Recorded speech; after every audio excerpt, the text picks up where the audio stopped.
It says in the eighth habit, it is not an additional habit to the seventh habit, but it is about seeing and harnessing the power of a third dimension to the seven habits that meets the central challenge of the new knowledge worker age. The eighth habit is to find your voice and inspire others to find theirs. Workers today, they only do their things commanded by their boss. What people feel today is the pain in their workplace and in their home. It says here that pain is personal and it's deep. You may relate with many of the statements yourself. As Carl Rogers once said, what is most personal is most general. The pain that we are feeling right now is the pain that we cannot speak for ourselves. Being effective as individuals and organizations is no longer optional in today's world. It's the price of entry to the playing field. But surviving, thriving, innovating, excelling, and leading in this new reality will require us to build on and reach beyond effectiveness. The call and need of a new era for greatness is for fulfillment, passionate execution, and significant contribution. Tapping into the higher reaches of human genius and motivation is what we call voice. Voice requires a new mindset, a new skill, a new set, and a new habit. In this diagram, we can see that voice is the unique personal significance. It lies in the nexus of talent, need, conscience, and passion. Our talent is our natural gifts and strength. And the passion is the things that naturally energize, excite, motivate, and inspire you. It includes what the world needs enough to pay you for. And the conscience is the small voice within that assures you of that what is right and prompts you to do it. There is a deep, innate, almost inexpressible yearning within each of us to find our voice in our life. We can see the story of Muhammad Yunus who found his voice. In this chapter, it says that Muhammad Yunus is an example of a man who did exactly that sensed human need and responded to conscience by applying his talent and passion to meet the need. First, personally, then in building trust and searching for creative solutions to problems, and finally by institutionalizing the capacity to fill the needs of society through an organization. He found his voice in inspiring others to find theirs. The micro-edit movement is now spreading across the world.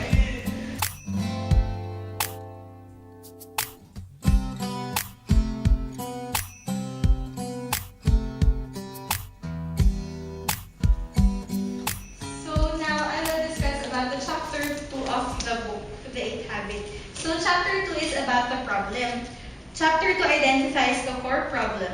It means understanding this deeply entrenched problem will shed a profound light on the challenges we face personally, in our family, work relationships, and in the organizations in which we spend much of our lives. So, isang topic sa chapter 2 is the think mindset of the industrial age. No industrial age, the machines and capital are what we point to as things. But the downside is people were necessary but replaceable. So meaning the people were treated as things. They were manipulated by some workers and they are being controlled and managed by other people. But the problem is, even if it was applied in the industrial age, it is still happening now. Managers today are still applying the industrial age control model to knowledge workers. It is a downfall, or it is not good because positions of authority do not see the true worth and potential of their people and do not possess a complete, accurate understanding of human nature. They manage people as they do things. So the next topic is is the downward spiral of codependency. This means that people stop believing that leadership can become a choice. Most people think of leadership as a position and therefore don't see themselves as leaders. Sa tingin po ng mga tao, yung mga may authority lang po yung pwedeng mag-lead. Parang wala po silang initiative na mag-control or gumawa ng sarili nilang act kasi akala nila hindi sila pwedeng maging leaders. They wait to be told what to do by the person with the formal title, and they respond as directed. And consequently, they blame the formal leader when things go wrong and give him or her the credit when things go well. And the codependent culture that develops is eventually institutionalized to the point that no one takes responsibility. They disempower themselves by believing that others must change before their own circumstances can improve. The same cycle reappears in families between parents and children. So ito pong silent conspiracy is everywhere. Not many people are brave enough to recognize it in themselves. Whenever they hear the idea, they instinctively look outside themselves. So the next is the power of a paradigm. The paradigm came from the Greek word Lavinnia, originally a scientific term but commonly used today to mean a perception, assumption, theory, frame of reference, or lens through which you view the world. Yung power po ng paradigm na ito is dalawa. It explains and it guides. So, pero ang problem is that paradigms like traditions die hard. Flawed paradigms go on for centuries after a better one is discovered. So, noon po, nung industrial age, meron na thing paradigm. Pero ngayong knowledge worker age, meron tayong new paradigm, which is the whole person paradigm. Ito pong whole person paradigm is discuss about the four-dimensional human. Four-dimensional po ang human kasi it composes of the mind, heart, spirit, and body. It stems from an incomplete paradigm of who we are, our fundamental view of human nature. Human beings are not things, gaya po nung sabi kanina. Hindi po sila kailangang i-control. Kailangan po nating isa-isip na four-dimensional po na may mind, heart, spirit, and body. And inclined po dito yung four needs of people. Ang mind, it needs, parang kailangan natin i-enhance. So, i-take note natin yung four needs ng people, which is to learn, to love, to leave a legacy, and to live. So, kung makikita niyo po, magkaka-align po yan mga yan. Kasi ang mind po, related sa to learn, and heart is relating sa love, spirit is to leave a legacy, and body is to live. So, basically po, kahit po may iba-iba pong mga parang diagrams, parang pare-pareho lang po na may four dimensions yung human. And lastly po, people have choices. Ngayon po, parang yung paradigm that dominates today's workplace and the inability of managers and organizations to inspire their people to volunteer their highest talents and contributions. Simple lang po.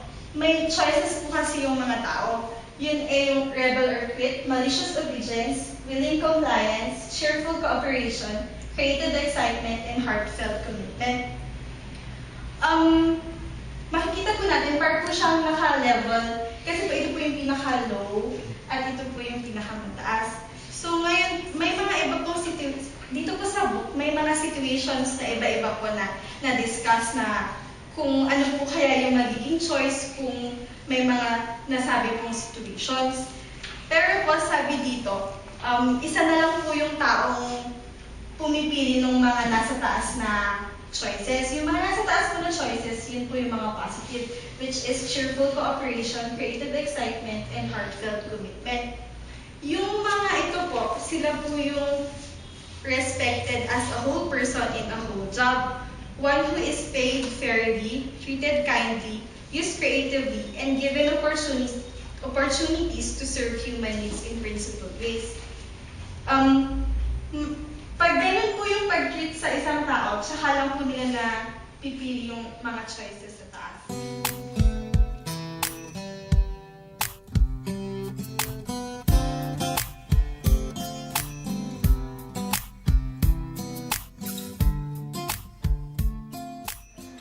Lastly, Chapter 3 is about the solution. Chapter 3 provides an overview of the 8 habit solution that unfolds the remainder of the book and a brief section on how to get the most out of this book. In the solution, it has 2 parts. It is to find your voice and to inspire others to find theirs. Firstly, in order to find our voice, we have to choose 2 roads in our life. The path of mediocrity, straight job, gets human potential, and the path to greatness unleashes and realizes human potential. The path of mediocrity is a quick fix, shortcut approach to life. The path to greatness is the process of inside-out sequential process from inside and out. Travelers on the lower path of mediocrity live out the cultural software of ego, indulgence, scarcity, comparison, competitiveness, and victimism. Travelers on the upper path, which is greatness, rise above the negative cultural influences and choose to become the creative force to their lives. One word expresses the pathway to greatness. It is voice. Those on this path find their voice and inspire others to find theirs, and the rest never do. Next, for the souls searching for meaning. Our soul are searching for meaning. It means that we have potential within us. We all do, and it is the birthright of human family. In our lives, we long to have God to make a difference, to live a greatness, a life of real contribution, a life of significance, one that really make a difference.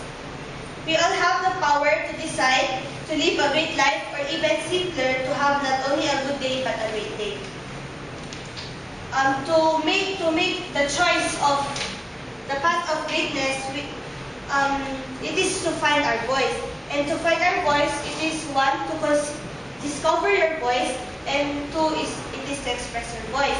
To discover your voice, it is to understand your true nature. And to express your voice, it is by cultivating the highest manifestations of human intelligence, which is vision, discipline, passion, and conscience. The next part of the solution is to inspire others to find your voice. Once you've found your own voice, the choice is to expand your influence, to increase your contribution. It's the choice to inspire others and to find their voice. Inspire means to breathe life into another. As we recognize, respect, and create ways for others to give voice to all 4 parts of their nature: physically, mentally, emotionally, or socially, and spiritually. So this part of the solution is like extending your contribution to others. It focuses on the positive influences of others in any organization. And in this part of the solution, there is a topic including what you can get the most out of this book, which is The 8 Habits by Stephen Covey. Getting the most out of this book means learning by teaching and doing. This means 2 things. One is to teach and share as you go, and the second is to integrate what you learn in your life. It says that the common paradigm is that the teacher-student ratio is critical. Fewer students means higher quality teaching. But if you turn your students into teachers, you gain leverage. You move the fulcrum over. Also, when you teach or share what you're learning with others, you implicitly commit socially to live what you teach. You will naturally be more motivated to live what you're learning. It means that if you share your knowledge to others, it's not only the learners who are getting the benefits, it's also you. You are also learning from them. And there's one thing that says here, in the part, integrate what you learn in your life. To know and not to do is really not to know. To learn and not to do is not to learn. In other words, to understand something but not apply it is really not to understand it. It is only in the doing, the applying that knowledge and understanding are internalized. And lastly,